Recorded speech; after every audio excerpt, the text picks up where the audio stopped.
Dybbuk is a dislocated soul of a dead person that wanders restlessly till it finds a body of a living person to dwell in. When someone is possessed by a Dybbuk, it clings to the soul of the living and causes mental illness. It also makes the person behave completely different. It is believed that the Dybbuk leaves the body that it has possessed after it has completed any unfinished business. Sometimes it is exorcised. The only ones who can perform a successful exorcism of a Dybbuk is a Jewish rabbi. A Dybbuk box is a box which would usually carry a few unusual cursed things like a lock of hair, a few old dried flowers, some ancient coins, etc. And whoever opens this box releases the curse along with the soul that ends up possessing the one that opens the box. But this is what we've seen in the movies. Is it all true? Is there a Dybbuk box?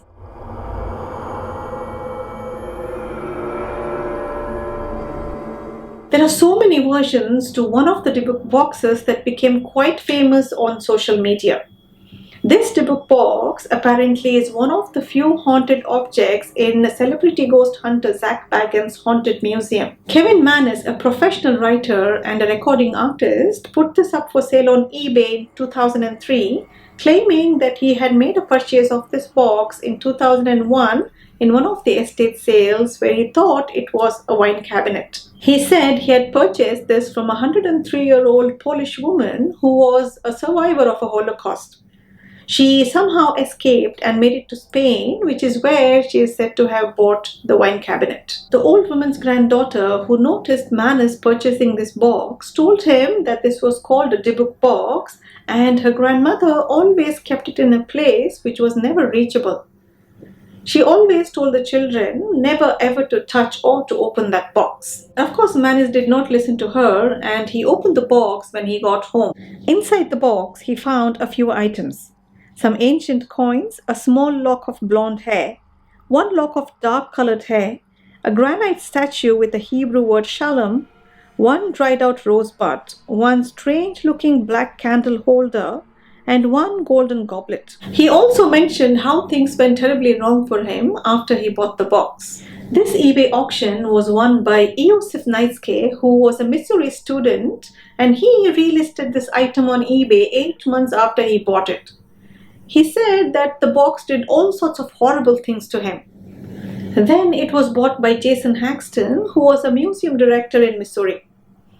Jason said in one of his interviews in 2012 that he came to know about this box from a roommate of Iosif. Jason, after buying the Dybbuk box, wrote a book on it stating all the horrific things that happened to him. Haxton says, "The day it arrived, I put my hands on it and it almost feels like the thing collapses into liquid state. I feel like a knife is coming to my gut. I'm paralyzed in pain. When I go to bed, I have terrible dreams of a hag that seems to come with a box." This inspired a Hollywood film called The Possession. Later, Jason donated this box to Zak Bagans, who has put it on display in his museum. On the other hand, Jason claims to have buried this box somewhere on his property, and he says that he would never ever give that box to anyone or tell anyone where it is buried till his last breath. So the one that sits in Zak Bagans' museum is a replica. On October 24, 2015, Kevin Mannis, who was the very first person to write about the experiences about owning a Dybbuk box, admitted that he had fabricated the whole story. He wrote, "I am the original creator of the story of the Dybbuk box, which appeared as one of my eBay posts back in 2003.